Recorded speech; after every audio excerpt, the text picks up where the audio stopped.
Kennisgewing. Geraasplaas is 'n vrye spraakprogram. Sienings, stellings en opinies van gaste is dus nie die uitsprake van Geraasplaas nie. So neem Geraasplaas ook geen verantwoordelikheid vir hierdie opmerkings nie. Geraasplaas benut ook krietaal en bespreek sensitiewe onderwerpe wat sekere kykers mag ontstig. Wees dus gefokken waarsku en reis versigtig voort. Ons dink dit is 'n wonderlike gawe om 'n opinie te hê en as jy een het, geluk. Dit is reeds een van ons bemarkingsslagspreuke om vir jouself te kan dink. Sowel gedaan. Stuur asseblief jou navrae, opmerkings en doodsdreigamente na die e-pos in die beskrywing. Medelede van Geraasplaas, baie welkom, reisigers. Ek is vandag hier so met Fitz en ek is natuurlik Rizal Kokel en ons gaan vandag net 'n bietjie gesels. Dis mooi. Dis vir 'n slag nie so winter hier in die Kaap nie en dit is goed om hier so te wees saam met julle. Baie welkom Fitz.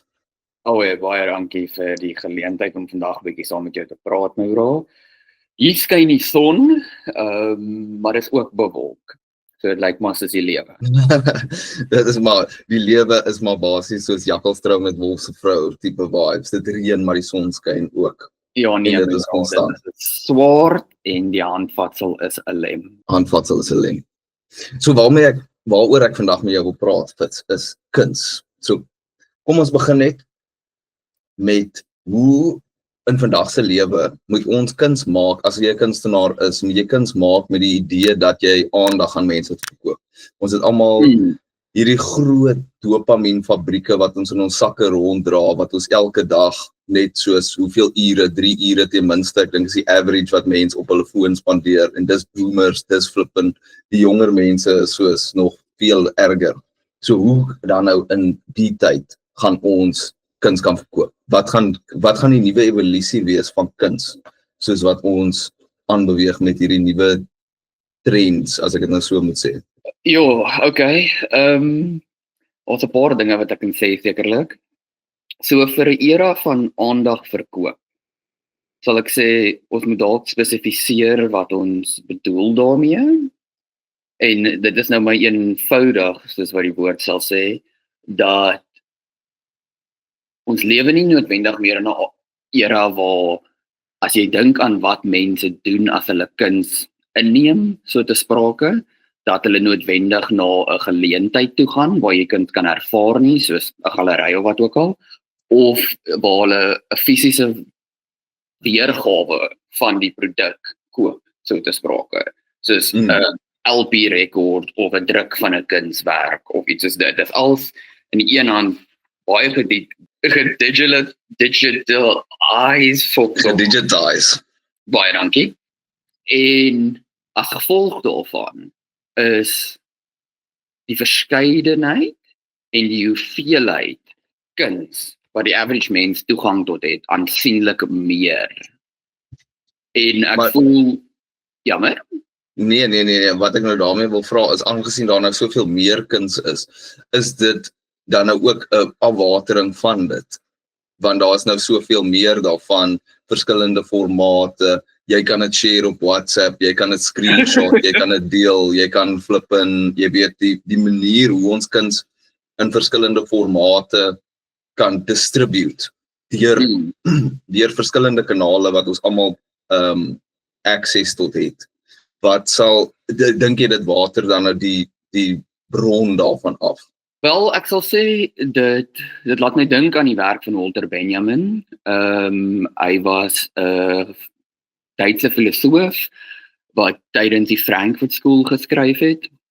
So net vir 'n klein bietjie konteks, dit is 'n handjievol Duitse filosofe wat gefokol het uit Duitsland uit met die Tweede Wêreldoorlog en teruggekom het na die tyd. En een van die grootste kritiese vrae wat hulle self moes vra deur daai tyd was, hoe was dit enigsins moontlik dat iets soos die Tweede Wêreldoorlog kon gebeur het? Soos wat het gelei tot die ontwikkeling van 'n samelewing wat toegelaat het vir iets soos konsentrasiekampe ensovoorts. Sonder om manipulasie. Ja, sonder om te brainwashing. 100%. En hoe gebeur dit? Deur media.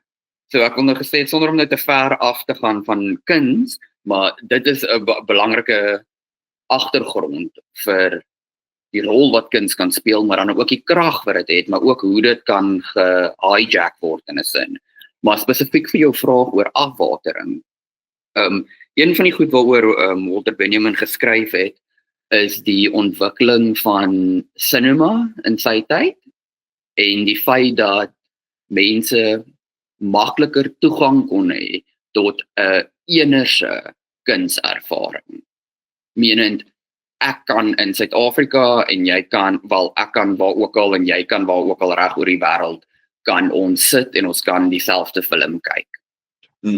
My voorbeeld is nou nie film georiënteerd nie, maar sê nou maar byvoorbeeld jy kyk na die Mona Lisa in Afrika en iemand anders kyk daarna in Frankryk, is dit jou agtergrond persoonlik is wat jy gaan sien in dit ook. Yes. Dit is nie net die kunststuk so nie, so dit is dan nou die energie wat dit vir jou gee met jou agtergrond waarmee jy groot geword het, maar daai konteks van jouself wat jy het met die kunswerk, so dit is hoekom sekere goeders vir mense verskillende goed kan beteken, soos byvoorbeeld Hitler het seker die swastika geloof, bra, terwyl die res van die wêreld vandag, bra, niks, jy mag nie, daai ding is 'n boosagtige simbool. Ja, die evil doser het geroon vir almal, bra. Presies, en dit is nou ook Jy maak 'n goeie punt, alhoewel dat dis nou effe 'n draai, maar jy maak 'n baie goeie punt dat die ervaring van kuns lê nie in die kunswerk self nie. Dit lê ook nie in die individual self nie. Dit lê in daai plek waar die twee bymekaar kom. Maar die kunswerk kom met al die konteks wat dit dra en die persoon kom met al die konteks wat hulle dra. En dit is dan nou soos wat jy sê, hoe jy groot geword het, die samelewing en wat jy is, jou ideologie oor wat kuns se doel is in die wêreld, mag dit gepolitiseerd wees, is wat ook al noodsaaklik vir protes ensovoorts. En dit sal dan nou natuurlik jou ervaring beïnvloed. Maar terug op die afgewaterde ding. Aan die einde van die dag dink ek dit gaan oor aandag. In die sin van dat as ons soveel toegang het tot, of 'n toeganklikheid tot kuns so groot is en so broad is en soveel verskillende variasies en jy kan stream en jy kan luister hier en jy kan kyk daar en jy kan aflaai hier en jy kan deel wat ook al, dat die ervaring self daarvan het 'n voordeel en 'n nadeel. Die voordeel is obviously soos die Gutenberg Press. Meer kuns, meer inligting kom by meer mense uit. Wat dit meer verregverdig. Dit veral die kuns uit die hande van die bourgeoisie uit. En dan, maar die tweede ding is, en dit is nou die afgewaterde probleem, met massaproduksie word daar aansienlik minder aandag gegee aan die skepingsproses. 'n Skepping word tot 'n aarde so geontwerp om die massaproduksie daarvan te maximize. So, jy haal wat ook al dit werklik uniek maak, aspres uit dit uit, want dit is moeilik om dit te reproduce, as jy verstaan wat ek bedoel. So, eventually word kuns homogenic, in ander woorde, die kunswerk verloor, wat Walter Benjamin sal aura noem, wat ons sal dalk gees noem, wat sal 'n moderne woord wees daarvoor? Kom ons gaan met gees, maar dit gaan oor, dit verloor die persoonlike aspek daarvan. Die deel wat die kunstenaar van hulle self in die kunswerk sit. En gevoelig in dit insit, basies. Ek dink nie massaproduksie kan dit vasvang nie. Nee, ek is skem reeds omdat dit massa geproduseer word, dan vat dit al klaar iets uit want die uniekheid wat daarin was, al hulle uit en so aan, want dit is nou almal het toegang daartoe. Maar dit is nou ook, ek dink byvoorbeeld, jy kan dit nou halfvat van die punt van, daar is nog goeie kuns, maar omdat soveel meer mense toegang het tot kunsgoeders, en nou veral met KI, wat nou erg wees is om oor te neem, wil ek sê. Maar dit kan nou grootliks 'n groot invloed het op die idee van goeie goed, en dan moet jy nou die gems gaan soek in die massaproduksie basis. Ja. So daar is dit, maar om dit te kry, want daar's soveel bullshit wat nou ook uitgepomp word. So, wat is dit dan nou en so? En dan wil ek jou nou volgende vraag, jy het nou gepraat van die aura en die gees, lewensgewende gees van kuns. Sal AI dit ook kan naam? Want dit is als gebaseer op goeders wat nou 'n lewensgewende gees het, is dit gebaseer op, maar het dit dan dit of nie? Ek dink daai is 'n ontsaglike goeie vraag. En om eerlik mee te wees, dink ek nie die tyd wat ons toelaat vir hierdie opneming is regtig genoeg vir ons om diep in te gaan vir alles wat relevant is. Maar ek het 'n paar dinge wat ek sal sê en dan kan ons nou maar daaroor gesels. Een, en ek dink dis 'n goeie plek om vanaf te begin. Net vir ons luisteraars, KI is kunsmatige intelligensie. Ek sal sê dit funksioneer hoofsaaklik ook as 'n dubbellem swaard. In die sin van dit gee meer toeganklikheid en dit maak meer goed moontlik, maar die koste vir wat dit goed meer moontlik maak is nie selfs net 'n afwatering nie, dis 'n vrywillige oorgee van wat dit is om 'n kunstenaar te wees. As jy nou dink aan jou eie werk, aan die werk van kunstenaars, wie jy hoogag, wie jy voel het jou al aangeraak of enigiets soos dit, dan dink ek daar's twee belangrike goed wat jy in daai kunswerk beleef. Een, jy beleef iets van die kunstenaar self, en twee, jy beleef iets van jouself in daai kunswerk. En dis in daai oomblik waar daai twee bymekaar kom, dat jy 'n ervaring van herkenning het. Dink aan, jy luister na 'n verskriklike pragtige stuk musiek en jy kan jouself oorgee aan daai stuk musiek en jy kan ervaar dat daar's iets van jouself ook in dit. Ek weet nie, maak dit sin nie. Ja, natuurlik. Daar's 'n weerspieëling, jy project jouself op natuurlijk in die musiek. Of jy vind 'n tipe aanklank, wat die aanklank is vir my, sal iets anders wees as wat dit is byvoorbeeld vir jou, of iemand anders, of jou pa, of jy weet so iets. 100%. En ek voel met die ding wat gebeur met KI, is hierdie mengelmoes van die essentially vermoording van Net moord, dink ek, die moord daarvan. Die moord van die individualiteit van skepping. So wat ek bedoel daarmee is, as jy dink algoritmies daaraan, dit maak meer prakties sin vir enige large language model om die hoeveelheid energie wat dit brand te minimiseer. En om dit te kan doen, moet dit die kortste pad kies vir wat dit moet gee, vir wat ook al die output moet wees. So die kortste pad sal wees om alles met dieselfde kwas te verf. As jy verstaan wat ek bedoel. Ja. En die tweede gevaar, anderster nou as hierdie gevaar van dit haal die variety, die spice of life uitkuns uit so te sprake, is ek dink, anderster is die afwatering, dit maak dit aansienlik toeganklik vir moontlike politiese kaping.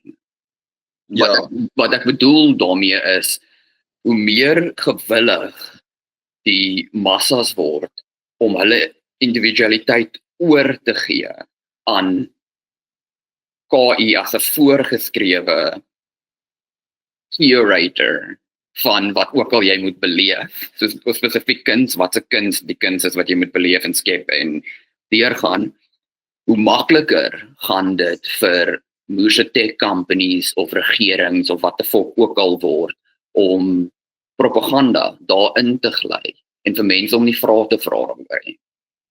Ja, dis groot goeders daarop in hulle sê, soos advertensies gaan heel verander as gevolg van KI. Want daar is byvoorbeeld hierdie een ding wat ek gesien het, dan is dit, sê nou maar soos 'n YouTube short of 'n TikTok, maar dit gaan oor hierdie vrou wat getrou het met soos 'n Arabiese prins of iets soos dit.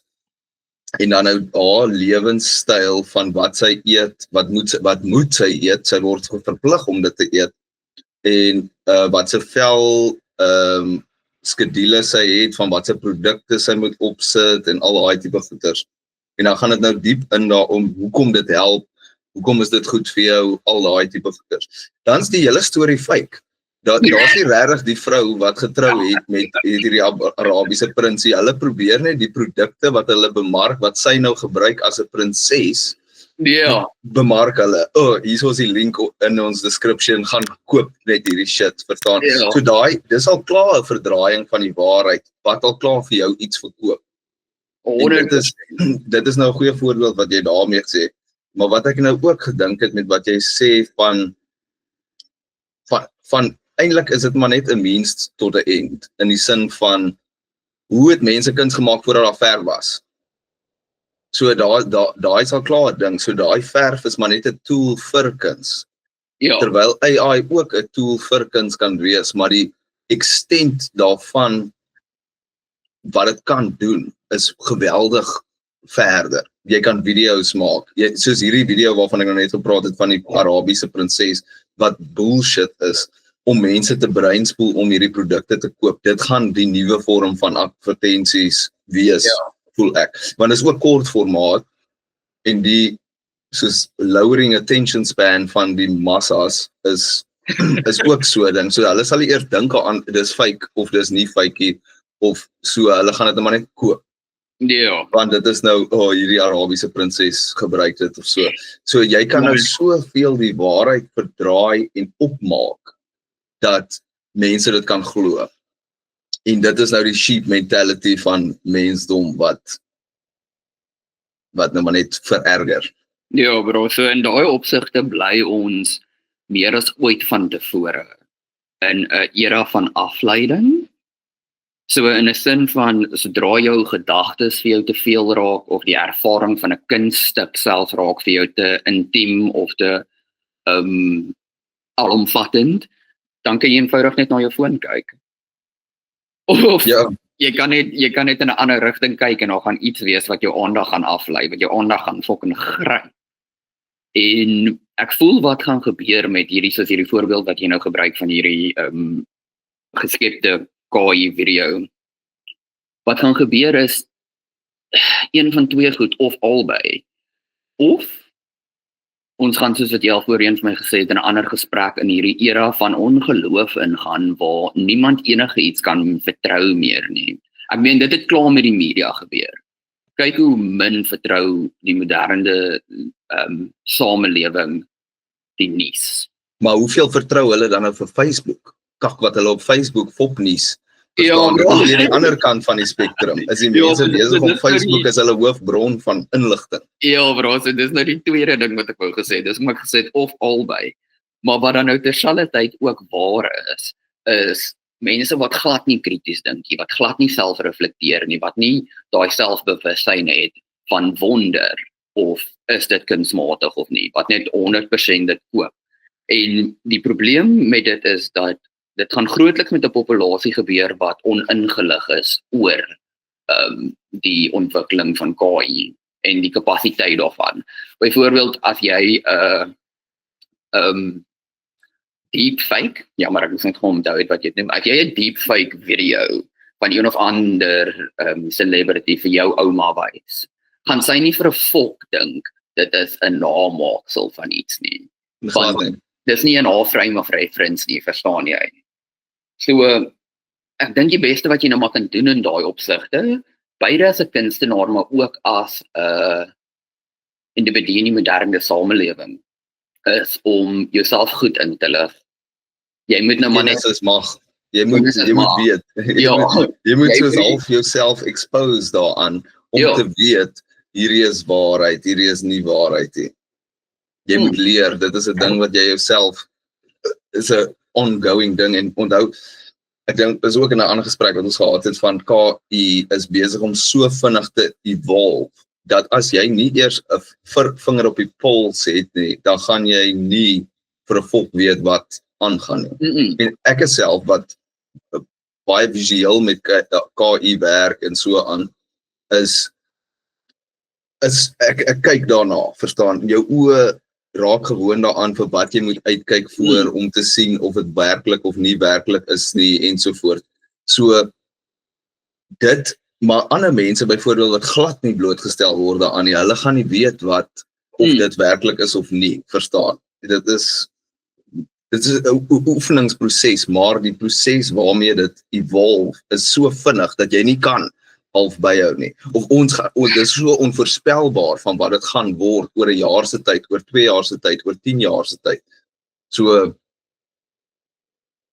die acceleration daarvan is so vinnig dat dit half in dit self gaan pasry aan die agterkant basies. Ja, ek meen daar is 'n groot veld van denke waar die acceleration theorists genoem word en onder andere hulle glo hulle dat iets soos kapitalisme eventually dit self gaan vernietig. So 'n oplossing om dit te help om dit self te vernietig is om dit te promote om vinniger te beweeg. Daar is baie fucking shaky ground. Jy kan nie ander mense se swaar kry regverdig op so 'n einde nie. En ek sal dieselfde sê vir KI. Maar vir wat jy nou sê wat ek dink 'n verskriklike groot risiko dra en dis seker hoekom die onderrig daarin so ontsaglik belangrik is. En hoekom jy die enkele verantwoordelikheid vir jouself moet vat om jouself soos op te lei in hoe om dit te sien en goed soos wat jy sê, is weer eens aan die een kant hierdie politieke kaping, maar ook in vooraf geskryfde idees of vooraf opgestelde idees wat net so gegee word aan mense. En dan hoef daai persoon nie vir hulle self te dink nie. En dan vermoed ek, vrees ek, dat ons gaan eventually in 'n wêreld wees waar die massaproduksie van ideologie ook iets is wat KI doen. En dis vooraf bepaalde ideologie, as jy verstaan wat ek bedoel, wat mense voorgeskryf word, en dit voorskryf wat hulle begeer, dit voorskryf wat hulle moet dink van ander mense, dit voorskryf wat hulle moet dink van hulle fucking leiers, en ja, dit is basies kapitalisme op kokain in 'n manier. Dit is soos 'n handboek van hierdie is wat jy moet glo. Hierso is dit alles, hierso is die inligting wat jy hoef te weet. So dink aan wat die Bybel gedoen het vir eras, maar dit is so persoonlik aan jou, want AI of KI maak gebruik van algoritmes wat geontwerp is om elke liewe individu te laat dink die produk is vir hulle. Die produk is geskep vir wat jy nodig het. En jy, o Here God, jy is so uniek. En almal val daarvoor. Ja, hulle maak dit, hulle customize dit volgens jou wil. Of nie jou wil nie, soos jou noodsaaklikheid van wat hulle alles weet, die hoeveelheid tonne inligting wat hulle besig is om van jou af te, van jou kyk, wat jy kyk op die internet, jou Google goed, jou YouTube, Facebook, al daai goeie, soveel inligting word gebruik en geneem van jou af, dat hulle nou eintlik soos elke AI ding kan 'n advertensie maak spesifiek net vir jou vir enige produk. Ja. 100%. Dit is nogals crazy om te dink daai, voel ek. Want dit is nou soos mass marketing op 'n individuele skaal wat ek is so stom geslaan al om te dink soos what does this actually entail? Want hoe groot kan dit nou wees, want jy kan nou tot by die armste mense, tot by die rykste mense vat en dieselfde produk aan hulle bemark op vir hulle eie maniere of hulle eie doeleindes. Ja, ek hoor wat jy sê.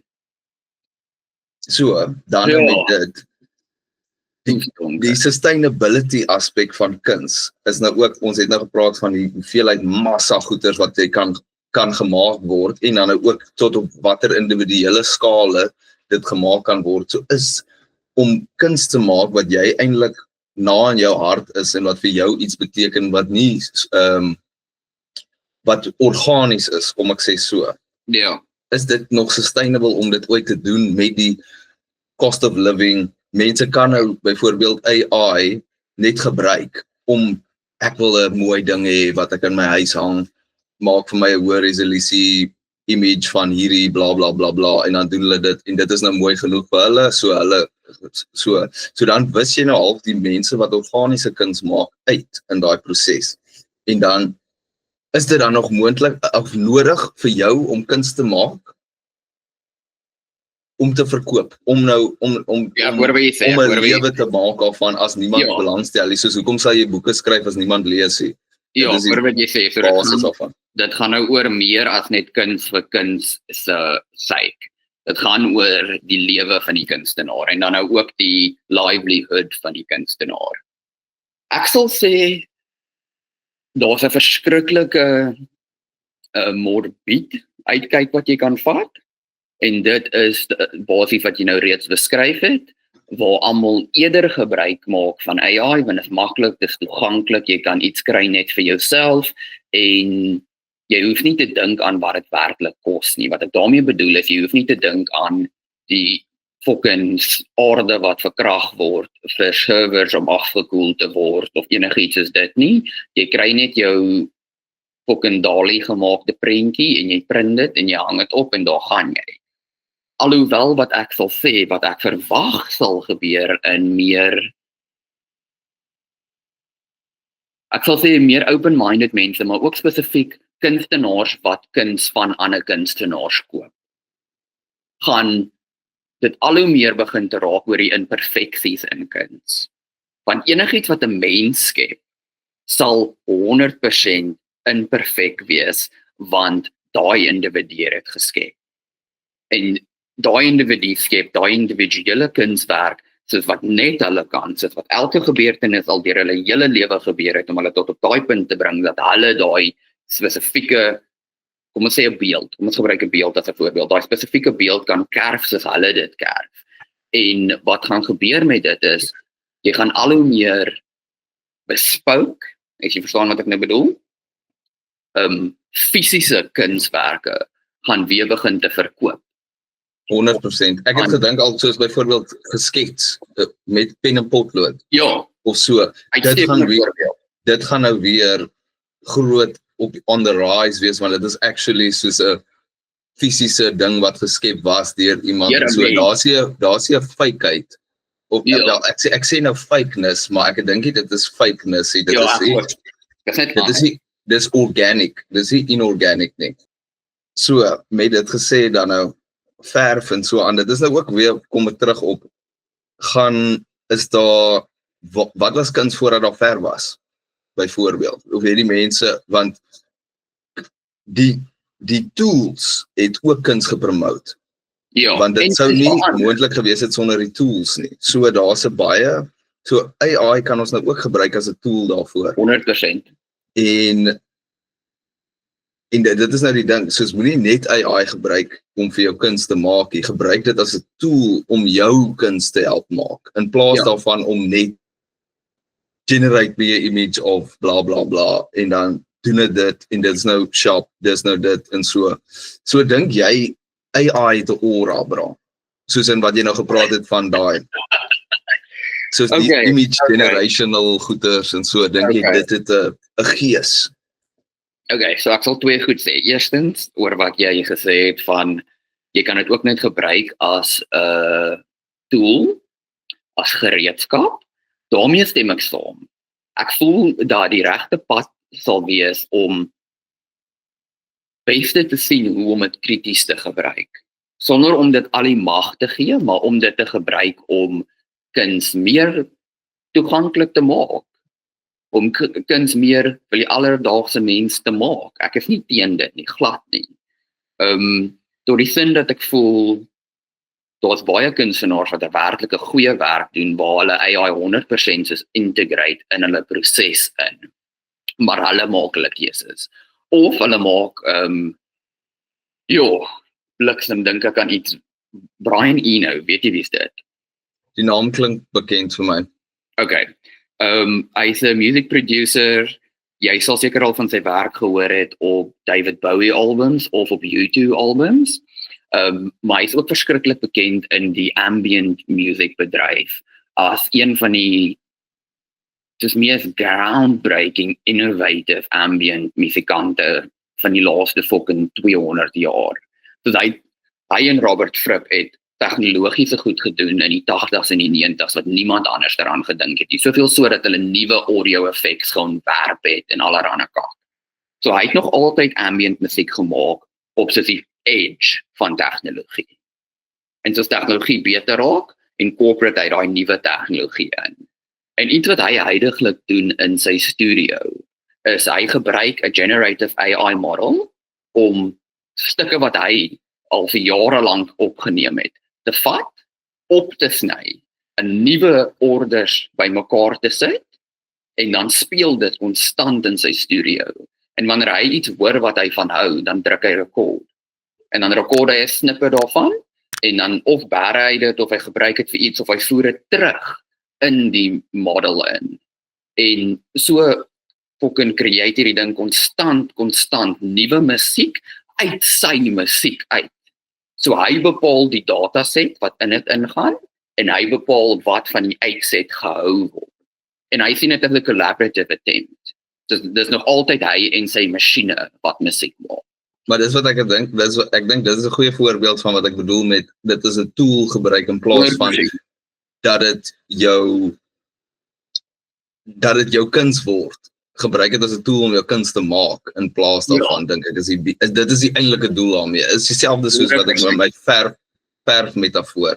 Nie dat ek vir jou dink nie, dink met dit. Ja, jy gebruik die verf as 'n ding om jou prentjie in te kleur, om jou idee na lewe te bring. So ook kan jy dit met KI doen, en ek seker die ou doen dit ook. Dit is sy idee daarmee, want en dit is, mense is besig, dit is erg, in die sin van, jy kan 'n AI model kry, en jy kan dit leer, vir wat jy wil hê, dit moet doen vir jou. En hoe spesifiek jy kan ingaan daarop, is wat ek narrower en meer spesifiek, dat ek nie weet wat die eindresultaat daarvan sal wees, noodwendig hier. Ja, so ek dink in opsigte met dit, kan dit of 'n groot voordeel dra, of dit kan maar gevaarlik word ook, in die sin van, ek is maar bevrees dat daar moontlik te veel feedback loops gaan wees. As jy nou verstaan wat ek bedoel. 'n ander woord daarvoor is 'n circle jerk, wat 'n pornografiese beskrywing is. Maar dit gaan hoofsaaklik oor dat daar's niks wat krities is oor wat gesê word nie. En dan promote die kak die hele tyd, sonder dat daar enige kritisisme, enige skeptisisme in dit inkom. En dit kan gevaarlik raak as jy met dwaase idees speel. Dink as jy nou 'n fucking politiese kunstenaar is, maar jy promote nou spesifiek soos fucking support vir een of ander fucked up government wat mense bom of iets. Ons weet wie hulle is. Sonder om nou te hoef te sê. En jou kuns promote daai leefstyl. En jy gebruik AI om daai kuns te maak. Dan dink ek dit gaan dit ook reinforce, verstaan jy? Maar dit is nog altyd die ding gewees. Die tegniek wat iemand gebruik wat 'n Nazi poster verf en iemand wat 'n anti-fascist poster verf. Dis dieselfde kwas en dis dieselfde verf. Dis die individu wat dit maak wat anderster is, as jy verstaan. Dis die ideologie wat dit maak wat anderster is. Dis die doelwit met wat geskep word wat anderster is. En ek dink dis nog altyd 'n neiging in goeie kuns is 'n probeerslag om uniek te wees. En 'n neiging in breinspoel is om massaproduksie, is homogenesis, is dieselfde ding, verstaan jy, is om alles in een fucking kamp in te druk. So, gebruik AI, for fuck's sake, jy moet dit gebruik, maar jy gaan agtergelos word as jy dit nie gebruik nie. Maar wees krities oor hoe jy dit gebruik, en wees self-aware oor hoe dit jou kuns beïnvloed. Die proses van hoe jy kuns maak en wat die uitkoms is daarvan. Ek dink 'n goeie vraag wat jy jouself kan vra, en dit kom nou dalk terug na die aura vraag toe wat ek nog nie geantwoord het nie, is hoeveel van jouself is aan die einde van die dag in die werk?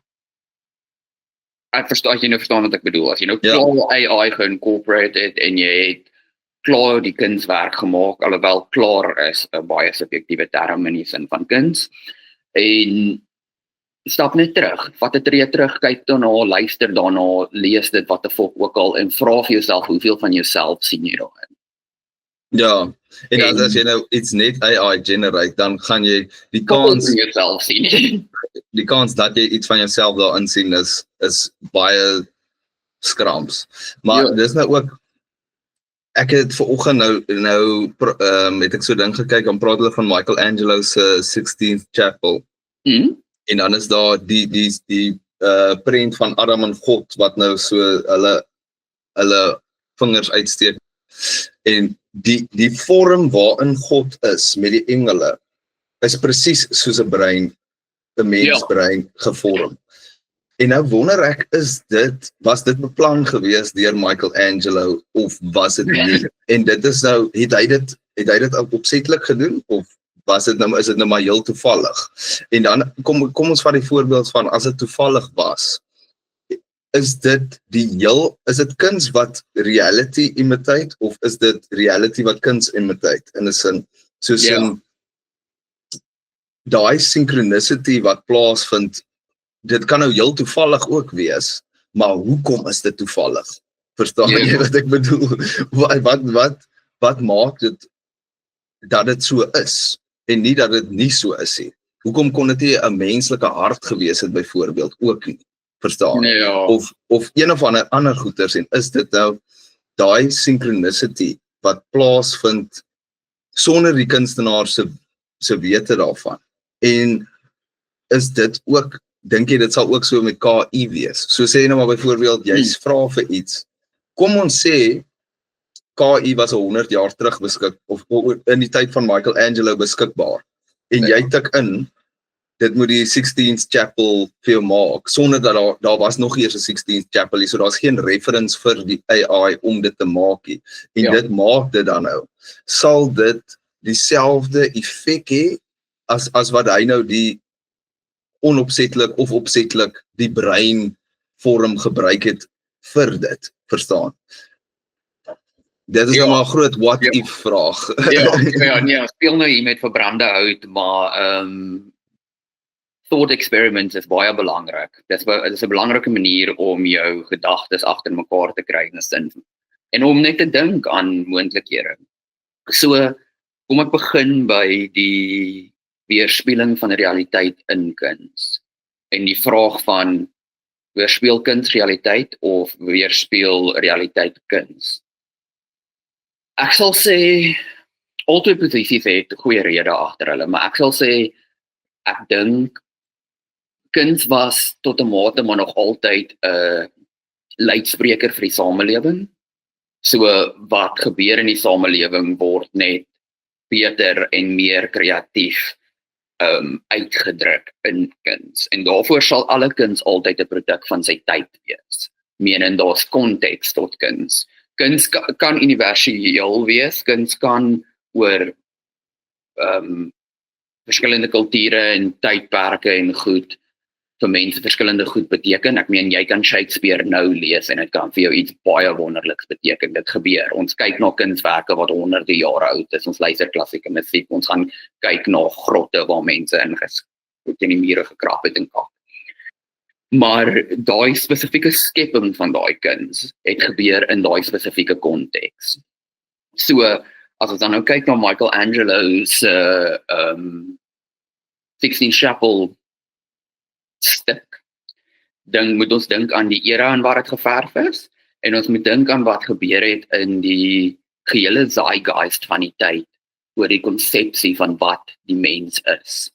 En daar was hierdie skuif, stelselmatige skuif, maar ek sal sê mense soos Michelangelo sal op die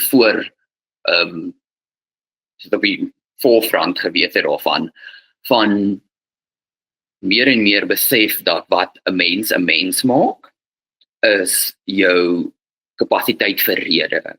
En jou kapasiteit vir rede is 'n mental capacity. En daai mental capacity sal baie mense dink is in die brein.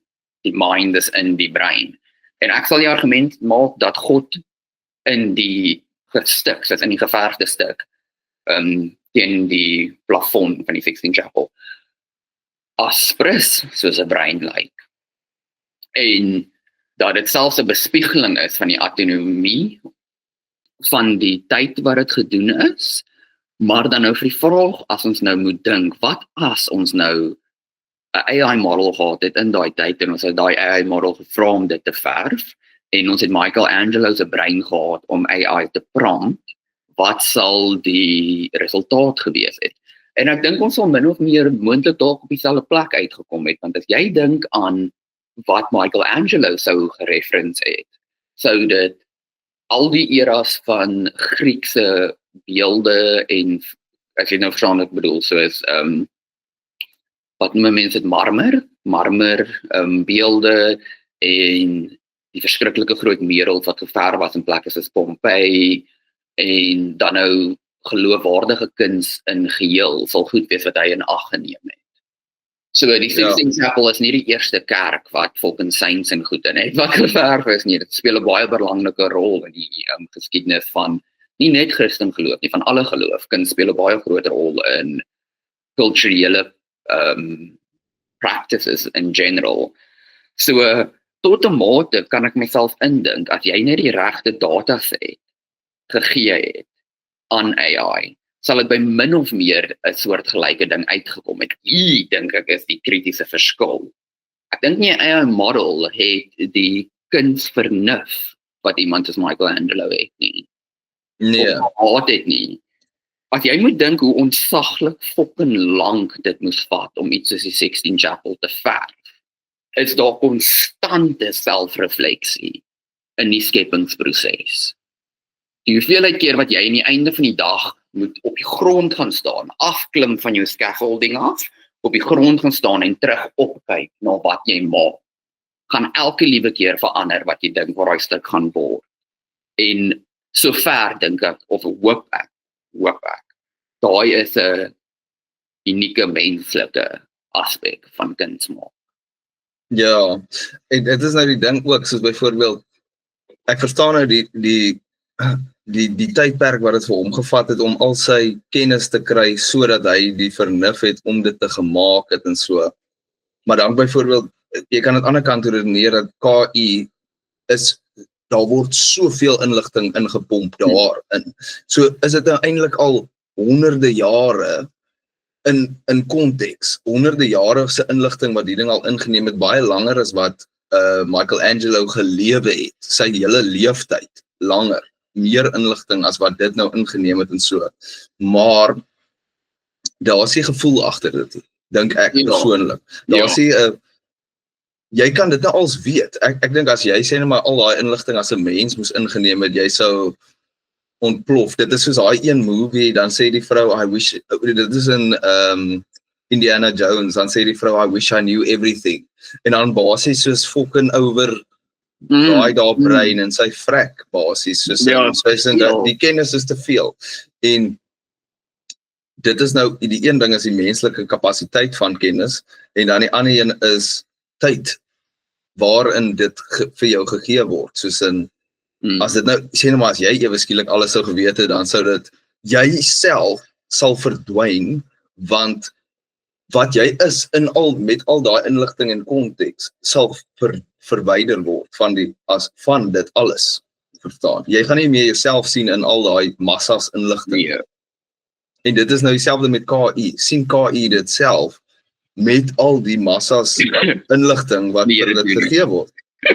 Dit doen nog nie. Volk.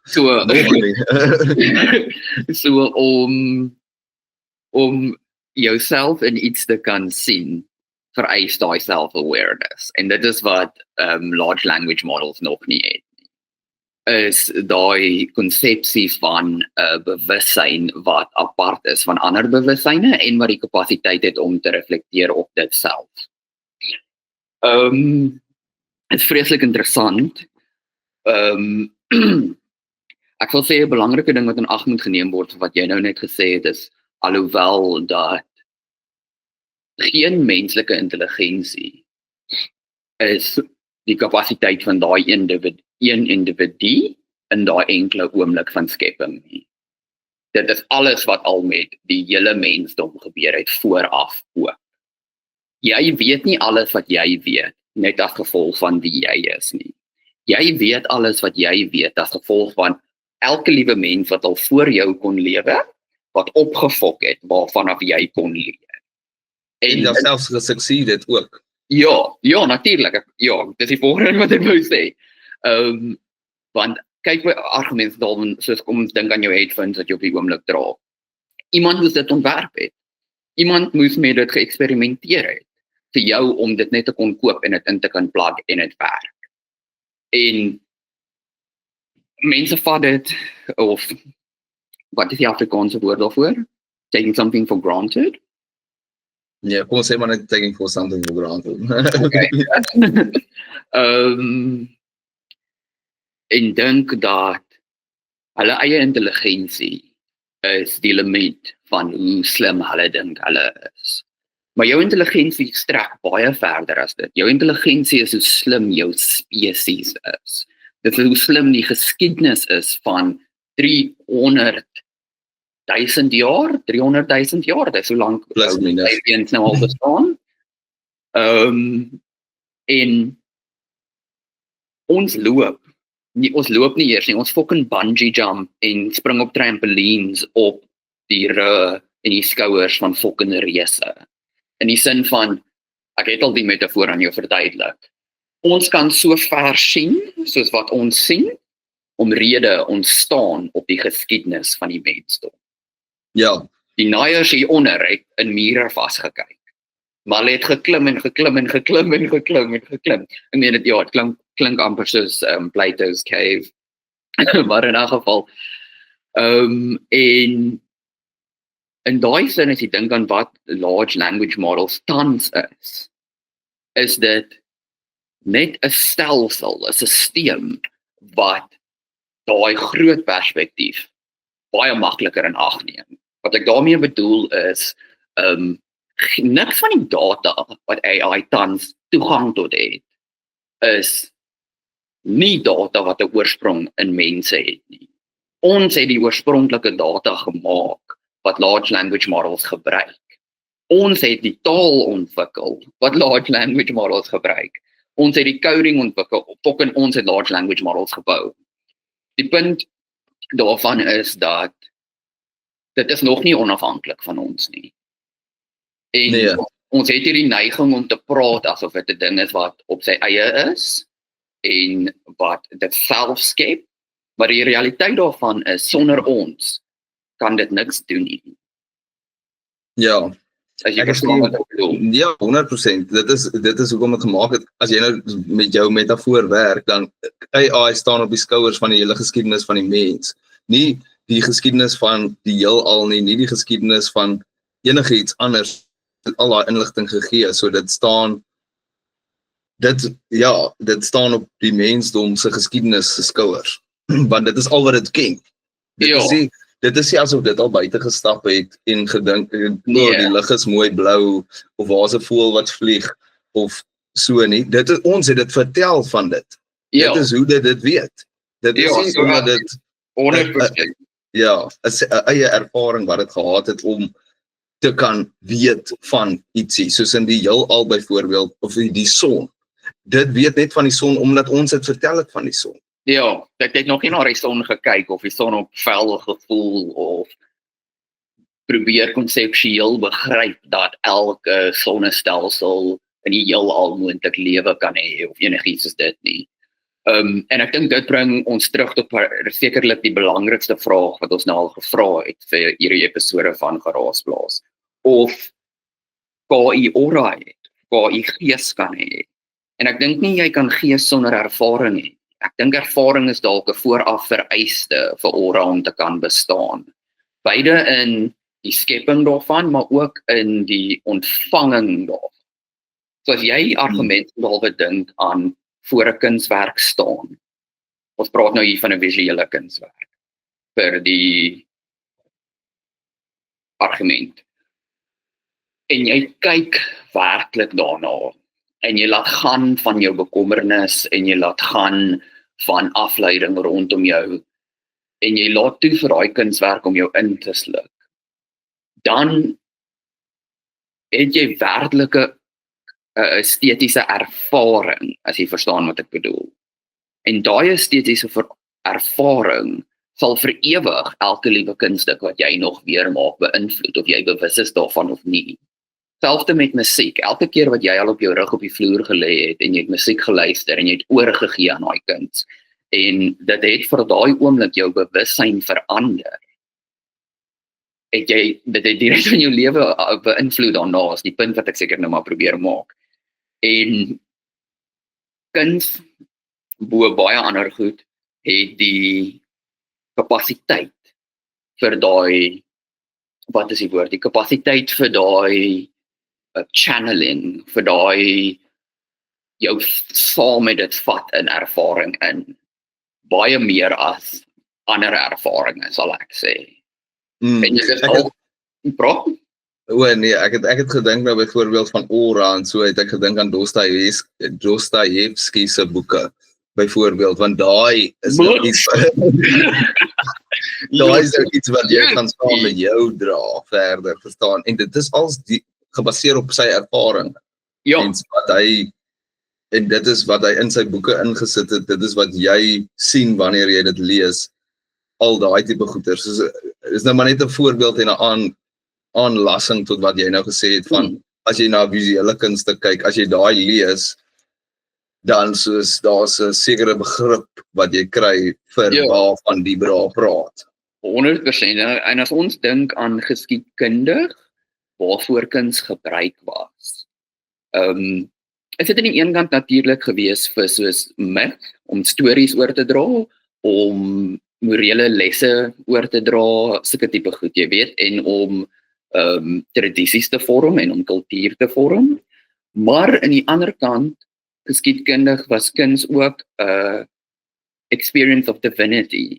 Dit was 'n manier om die sublime te ervaar, dit was 'n manier om, as jy nou dink aan wat die sublime werklik is, sal ek saamstem met iemand soos Mark Fisher, mal, as jy iets goeds wil lees, Mark Fisher. Hy beskryf die sublime as iets wat soos onbeskryflik mooi is, maar op terselfdertyd bietjie vreesaanjaend is. Soos dit moet selfs effe buite jou kapasiteit van verstaaning wees. En dan beweeg dit jou. En daai beweeg is 'n oorgee van jouself aan 'n kunswerk.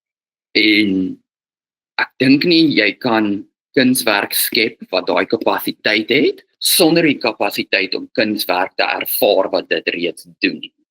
En as jy nou vir my gaan vra, maar nou wat van die naaiers wat so lank terug gelewe het, dat hulle nie sulke kunswerk kon ervaar nie, want dit was nog nie daar nie, sal ek sê, kyk na die natuur. Gaan staan en langs 'n rivier en luister aan hoe die water vloei, of kyk die patrone in 'n blaar, of kyk na die wolke, of wat ook al. Die sterre. Kyk na die sterre.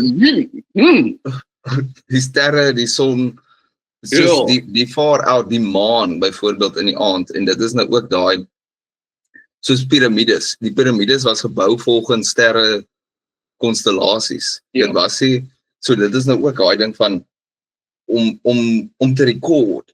Kunstgoeders was gemaak ook om kennis op te gaar, soos die Gutenberg press wat jy vroeër genoem het. Dit is 100%, dit was om inligting meer toeganklik vir die mense te maak. So dit is 'n groot ding van kuns en so, maar ook hoe dit gekommunikeer word aan mense. Want dit is wat jy begryp daarvan. Wat dan nou, want jy kan nou byvoorbeeld sê, moenie hierdie mushroom eet, hier is giftig byvoorbeeld. Maar as jy nou 'n skull and crossbones het, wat wys, die gaan jou doodmaak, verstaan, in daai konteks, dan gaan jy begryp, hierdie is, volken bly weg van hierdie sampie. En dis meer, nou praat ons bietjie oor symbolism, maar dit is ook belangrik. Dit is interessant hoe, ek sal nou sê wat ek ook gesê daaroor, dit is interessant hoe baie vorme van kuns, aan die een kant werklik kuns is, in die sin van dis artistic expression, maar aan die ander kant, het dit nog altyd 'n baie praktiese doel ook. En daai praktiese doel het maar altyd 'n verbondenis aan of informasie, soos in dis waar simbole inkom, soos die skull and crossbones is meer van 'n universal simbool wat mense van verskillende tale en geskiedenisse en kulture kan verstaan as 'n nee, los dit. Los dit uit daai kant. Dood. Dit is gevaarlik. Jy verstaan wat ek bedoel. Ja, So dit is meer doeltreffend, dit werk beter as wat jy nou byvoorbeeld sal sê in een of ander in Frans of wat 'n fok ook al gevaar. So dis die een punt daarvan is dat dit was nog altyd tot 'n mate ook oor informasie en boodskap en deel met mekaar, maar ek voel 'n aspek daarvan wat ek bang is AI KI kan verminder of selfs verwyder is die rol van kuns om teen alienation te beklei. Die rol van kuns om mense bymekaar te bring en om vir mense gedeelde ervarings te gee, plaas van individuele ervarings. So as jy dink, die beste voorbeeld wat ek kan dink, of ek voel dit is so ryk voorbeeld, is as jy dink aan die mentaliteit wat mense het wat nou soos na 'n heavy fucking punk of rock show toe gaan, alternatiewe negatiewe musiek, en hulle staan almal in die gehoor en daai fucking dromme slaan en dit asof hulle self oorgee weer eens en hulle het 'n verstaanhouding met mekaar en hulle deel in hierdie ervaring.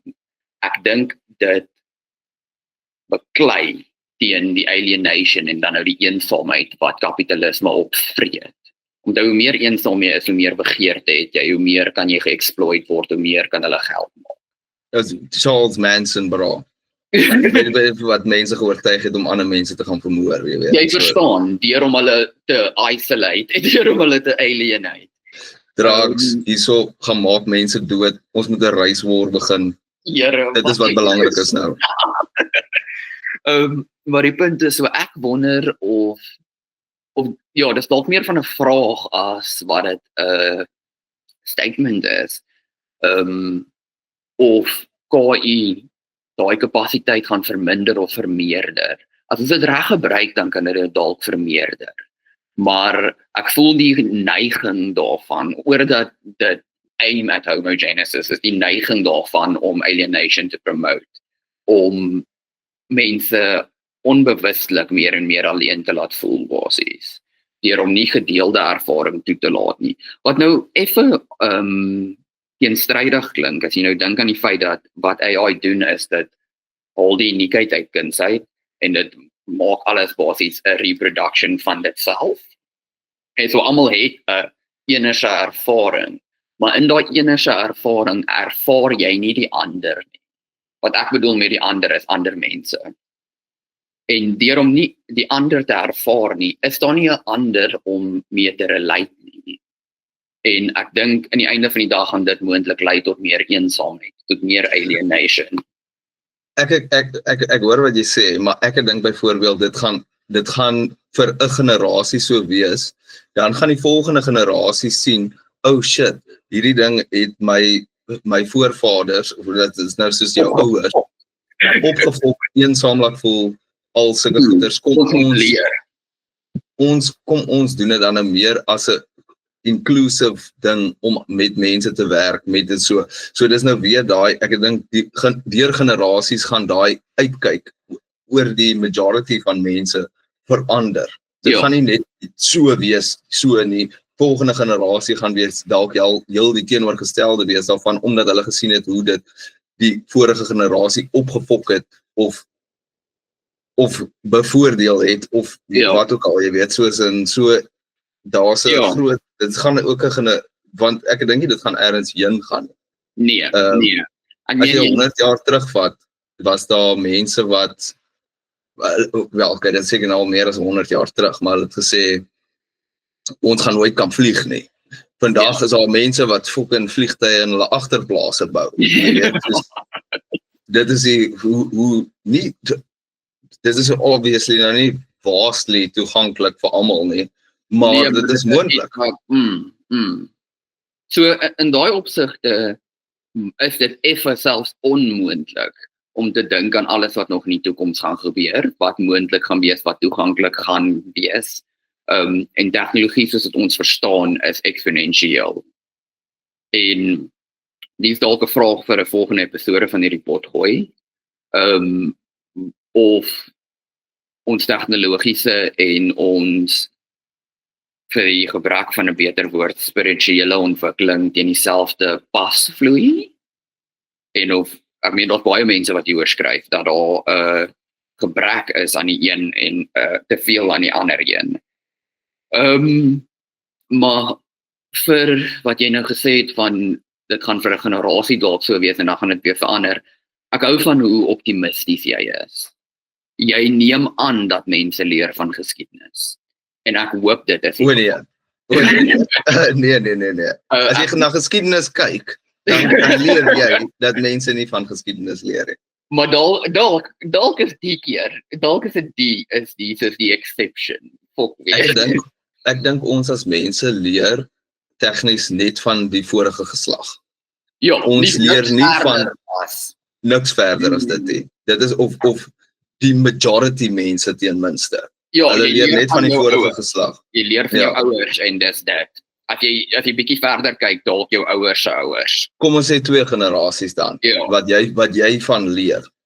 Maar ek is skat, dit is 'n goeie idee vir een van die volgende goeders waaroor ons sal praat in die volgende episode, die spirituele en tegnologiese ontwikkeling en of dit nou hand aan hand loop. So daarso reisigers, daarso is iets om na uit te sien vir die volgende episode. As jy meer wil hoor, fucking teken in. Subscribe. Maar okay, baie dankie vir jou tyd, Fitz. Ek waardeer dit ongelooflik baie. En ek hoop jy het 'n wonderlike dag verder. Maak die meeste daarvan. En maak kuns. Al ons reisigers gaan doen iets, maak iets wat 'n aura het. Ervaar iets. Want dis iets wat jy kan doen wat KI nie kan doen nie. Presies. Ervaar iets. Baie dankie vir die gesprek en vir jou tyd ook my bra result. En ja, alle voorspoed. Einde van episode. Om aan te gaan met jou reis, bliksem die kak uit die subscribe knoppie uit.